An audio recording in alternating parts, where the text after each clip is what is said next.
देखिए, अभी हम हैं कुर्था गांव में, और जहां बिहारी स्वाभिमान मंच करके एक संस्था है, और इस संस्था हमेशा स्वास्थ्य के सेवा में सेवा करती रही है। इसके अध्यक्ष विवेक शर्मा जी, और अभी कुर्था गांव में ये मुफ्त आंख जांच शिविर का आयोजन किए हैं, और मुफ्त में दवाई, मुफ्त में जांच और मुफ्त में चश्मा भी प्रदान किया जाता है, और मुफ्त में इसका इलाज भी किया जाता है। जैसे अमूमन मोतियाबिंद या फिर ये या मेजर भी ऐसी कुछ बात होती है जिसमें यह बिहारी स्वाभिमान मंच पूरी तरह से खुलकर सहायता करती है। इनका इस इलाके में कई शिविर लगाया जा चुका है, और ये इनका शिविर आज यहाँ लगाया गया है खुसरूपुर प्रखंड अंतर्गत कुर्था गंगा घाट के पीछे। हम उनके सारे तस्वीरों को भी दिखाएंगे कि किस तरह से इनके चिकित्सक जांच कर रहे हैं, किस तरह से चश्मा मुफ्त में दिया जा रहा है, किस तरह की डिजीज समस्याएं आ रही है जिसको लेकर के जो पीड़ित हैं उनको गाइड किया जा रहा है। तो कुल मिलाकर के एक समाज सेवा के क्षेत्र में एक बड़ी पहल है बिहारी स्वाभिमान मंच का। दूसरी ओर बिहारी स्वाभिमान मंच के जो अध्यक्ष विवेक शर्मा जी हैं, वो जन सुराज से अभी रिसेंटली जुड़े, और जन चर्चा ये है कि बख्तियारपुर विधानसभा क्षेत्र से ये टिकटार्थी भी हैं, और इनका नाम नंबर 1 पोजीशन पर चल रहा है। तो एक तरफ समाज सेवा, दूसरी तरफ जनप्रतिनिधि का ये इनका रुचि होना एक खास महत्व इलाके में मान रहे हैं, और इलाके के लोग इन्हें पसंद भी करते हैं और इनको मानते भी हैं। और हम बता दें कि ये पूर्व से नहीं, ये लगातार बिजनेसमैन रहे हैं, और इनका जो है कि भिन्न भिन्न स्टेटों में, मैंने बिहार स्टेट के बाहर इनके अच्छा खासा व्यापार है, और ये व्यापार से जितनी भी इनकी आमदनी होती है वो ये समाज सेवा में लगाते रहे। सर, इस तरह का स्वाभिमान मंच के द्वारा लगातार स्वास्थ्य की सेवा में आपका योगदान रहा है, सामाजिक सेवा रहा है, तो अपने बारे में बताओ। और अभी रिसेंटली पता चला है कि आप जन सुराज से भी संबंध रख रहे हैं, और जहां तक जन चर्चा है, हम तमाम लोगों को मालूम है कि इस बख्तियारपुर विधानसभा क्षेत्र कैंडिडेट उम्मीदवार भी रहेंगे। क्या कुछ जानकारी है सर, बताएंगे आप? सर्वप्रथम तो देखिए, नवरात्रा का आज 7वीं है। इस अवसर पर मैं सभी बख्तियारपुर विधानसभा के सभी माताओं, बहनों, भाइयों, बुजुर्गों को बहुत बहुत बधाई देता हूं, शुभकामनाएं देता हूं। और आज बख्तियारपुर विधानसभा के खुसरूपुर प्रखंड के आपको हरदास बिगहा पंचायत में गंगा तट पे बैठे हुए हैं कुर्था गांव में, और ये बिहारी स्वाभिमान मंच द्वारा लगभग 1.5 साल के जो कैंप चल रहा है उसी का एक हिस्सा है। देखिए, हमारा सबसे पहला है, हमारा सोचना है कि कर्म ही हमारा पहचान है, कर्म ही हमारी जाति है, कर्म ही हमारा गाँव है, और इसी से लोग जाने। आज देखिए, बख्तियारपुर विधानसभा में जो आज़ादी के बाद भी, राजधानी कितने नज़दीक होने के बाद भी शिक्षा का व्यवस्था खत्म है, स्वास्थ्य का व्यवस्था खत्म है, युवाओं का रोजगार का व्यवस्था कुछ भी नहीं है। सबसे ज़्यादा युवा बेरोजगारी है, युवा पलायन है। आप देख सकते हैं, गांव में जाएंगे तो युवा आपको भटकते मिलेंगे।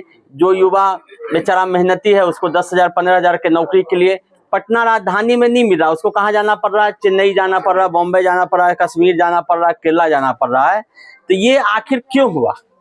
ये आखिर इसलिए हुआ क्योंकि हम जाति के नाम पे वोटिंग करते हैं और पार्टी के नाम पे वोटिंग करते हैं। बार बार लोग पूछते कौन से पार्टी से, कौन से पार्टी से? अरे पार्टी और जाति के तो वोट दे के 75 साल हो गए, की हो गए? आज भी देखा, जहाँ बैठल ही गर्मी में कुर्था गांव में जो सामुदायिक भवन है, उधर भैंस बंधाल है, न इधर लाइट है न पंखा है। उस स्थिति में देखिए हम लोग हैं, जनता भी गर्मी खा रहे, हम भी खा रहे। तो आज देश कहां से कहां जा रहा है, हर प्रदेश कहां से कहां जा रहा है।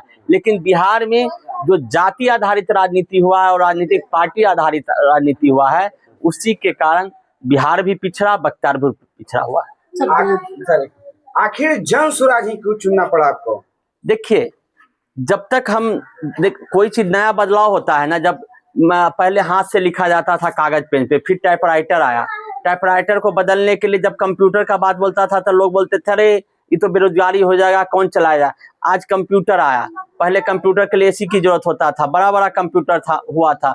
आज लैपटॉप हो रहा है कि आप कहीं भी लेके काम कर रहे हैं। आज मोबाइल का ही, आज कहीं दूर दराज हर गरीब के पास मैसेज पहुंच रहा है, हर लोग अपने अधिकार की बात कर रहे हैं। तो जनसुराज एक ऐसा प्लेटफॉर्म है जनता की कि हर व्यक्ति उस पर आवाज़ उठा सकता है, हर व्यक्ति अपना हक की बात कर सकता है, हर स्टूडेंट, हर छात्र छात्राएं अपनी शिक्षा का जो अधिकार है उसके बारे में कर सकता है, हर युवा अपनी बेरोजगारी और रोजगार के बारे में बात कर सकता है, हर नागरिक अपने स्वास्थ्य की व्यवस्था के बारे में बात कर सकता है। तो जनसुराज एक नया बदलाव है नए जमाने के लिए। डिजिटल इंडिया जो है ना, असली बदलाव राजनीति का जो ये दोनों चले आ रहे हैं ना पुराने, एक तरफ राजद महागठबंधन जो अपहरण राज चलाने वाले, और दूसरा इधर जो भाजपा जदयू का भ्रष्टाचार राज की गंगोत्री बह रहा है, घूस राज, भ्रष्टाचार राज, घोटाले राज।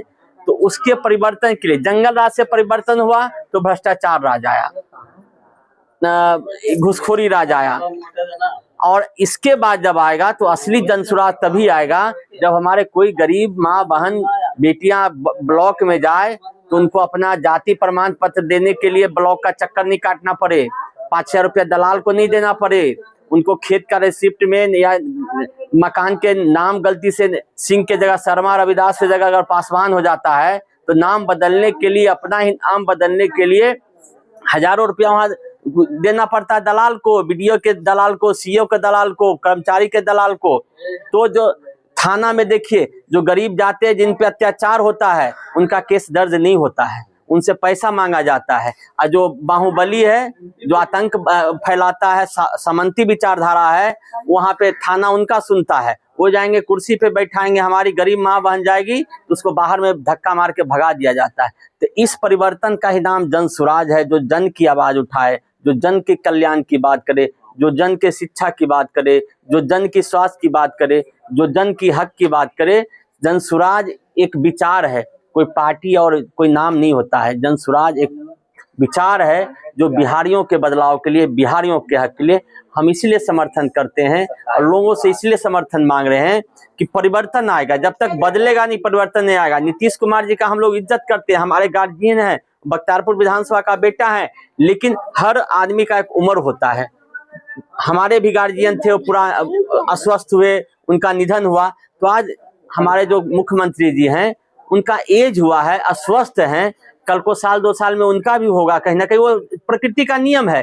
तो इसलिए सरकार पे अंकुश नहीं है। भ्रष्टाचारी तमाम तरह के ऐसे अशोक चौधरी, ऐसे मंगल पांडे, ऐसे जो खुलेआम भ्रष्टाचारी घूम रहे हैं। अगर नीतीश कुमार जी का स्वास्थ्य सही रहता, अगर वो अपने समय पे रहते, एक्टिव समय पे रहते, तो ऐसा भ्रष्टाचार बिहार में देखने को नहीं मिलता। और इसी का परिवर्तन के लिए हम लोग समर्थन मांग रहे हैं गांव-गांव जाकर। विवेक शर्मा का कहना है कि नीतीश कुमार ठीक है, मगर उनका जो करता धरता लोग हैं, मंत्री लोग हैं, वो खराब है। चंडाल चौकड़ी हो गया है। जितने उनके आसपास देखिएगा, सम्राट चौधरी से लेकर, मंगल पांडे से लेकर, अशोक चौधरी ऐसा लेकर, ललन सिंह ऐसा लेकर, एक बहुत बड़ा कुनबा है जो उनको चारों तरफ से घेरे हुए है। और नीतीश कुमार जी कहीं ना कहीं बेचारे एज के कारण, बीमारी के कारण उनको समझ में नहीं आ रहा है। इसलिए आज बिहार का कानून व्यवस्था फिर बिगड़ती जा रही है, इसलिए अब भ्रष्टाचार बढ़ते जा रहा है। इसलिए देख रहे होंगे कि गांव-गांव, गली में लूट हो रहा है। जो जनप्रतिनिधि हैं वो लूट मचा रहे हैं। आज गरीबों परेशान है, गरीबों के रोजी रोटी का आफत है। आज बता रहा हूँ, जितने हैं किसी के घर में बच्चे नहीं होंगे यहाँ पे, वो कहाँ होगा? चेन्नई में होगा, कहाँ होगा तो दिल्ली में होगा, कहाँ होगा हरियाणा में होगा, कहाँ होगा मुंबई में। आज कोई बुजुर्ग बीमार पड़ता है ना, इनको हॉस्पिटल ले जाने वाला कोई नहीं। आज ये मर जाएंगे तो 2 दिन इंतजार किया जाएगा कि बेटा आएगा तो मुखाग्नि देगा। हमें इसको मिटाना है कि हमारे बच्चे को बख्तियारपुर में रोजगार मिलेगा, बिहार में रोजगार मिलेगा। सर, पहले विवेक शर्मा बिजनेस के बात करते थे, बिजनेसमैन थे, और अब नेता के बात करते हैं। इसका बदलाव का कारण क्या है? बदलाव देखिए, हमारा अगर सोच अच्छा है, हमारा सोच सही था तब ना हम आके कैंप लगाए जी। दूसरे जो जनप्रतिनिधि है, वर्तमान विधायक को क्या किया? बालू, गंगा नदी में बालू खोद खोद के सैकड़ों बच्चे उसमें डूब रहे हैं। सैकड़ों युवाओं और बुजुर्गों का, उसके ट्रक जो चलता था बालू माफिया का, उससे दब के मर गया। बालू माफिया किसको बोल रहे हैं? बालू अनिरुद्ध यादव को बोल रहे हैं।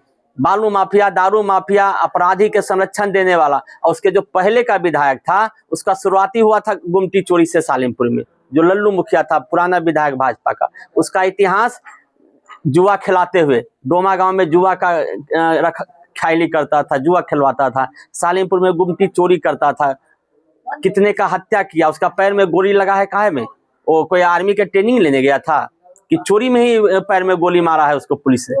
तो ये ऐसे जनप्रतिनिधि रहेंगे, कसाई से आप अपेक्षा कर सकते हैं कि वो मुर्गे को पूजा करेगा, मुर्गे पे माला चढ़ाएगा। तो इस तरह के राजनीतिक ये कसाई हैं जो दोनों पुराने और वर्तमान, ये बख्तियारपुर की जनता के खून चूसने का काम किया है। एक भी आज तक देखे हैं दोनों को कभी बात करते हुए शिक्षा के इस पे, कभी बोले हैं स्वास्थ्य के इस पे, कभी बोले हैं रोजगार का। जब भी बात करता है मारने, काटने, पीटने, स्मगलिंग का बात करेगा, अपराध का बात करेगा। तो ऐसे जनप्रतिनिधि से आप अपेक्षा कर सकते हैं। बख्तियारपुर की जनता को क्या संदेश देना चाहिए? बख्तियारपुर की जनता का यही संदेश है, आप अपने बच्चे के लिए बदलाव लाइए, आप अपने लिए बदलाव लाइए। आप अपने भविष्य में जो आपके बच्चे हैं कि बंगाल और कश्मीर और देहरादून, मुंबई जो कमाने जा रहा, उसको वहां नहीं जाके आपके पास रहे। 10,000 15,000 की नौकरी हम लोग यहाँ व्यवस्था करेंगे, अपने क्षेत्र में व्यवस्था होगा। ये तब होगा जब हमारे जनसुराज की सरकार आएगी, जब अपराधियों का जगह खुलेआम रोड पे नहीं होगा, उसका जेल या तो जेल में जगह होगा, नहीं तो ये गंगा में बहा दिया जाएगा इनकाउंटर करके। तभी शांति आएगा, तभी हमारे जो दलित भाई हैं, पिछड़े भाई, अति पिछड़े भाई हैं, जो नव सामंतवादी लोग इन पे हमला करता है, इनको दबाने का काम करता है, हमारे बहन बेटियों को छेड़ने का काम करता है, तभी हमारा असली, जब हमारे हर दलित वर्ग के, हर गरीब वर्ग के, हर बेरोजगारी को जब रोजगार मिलेगा, इनके पास मिलेगा, तभी असली विकास होगा। नहीं तो एक दो आदमी कोई दारू बेच के बड़ा आदमी बन गया, कोई गांजा बेच के बन गया, कोई माफियागिरी से, उससे संपूर्ण विकास नहीं होगा। हर घर में जब दीप जलेगा, हर घर में जब रोजगार होगा, तभी असली विकास होगा। अपना परिचय। विवेक शर्मा।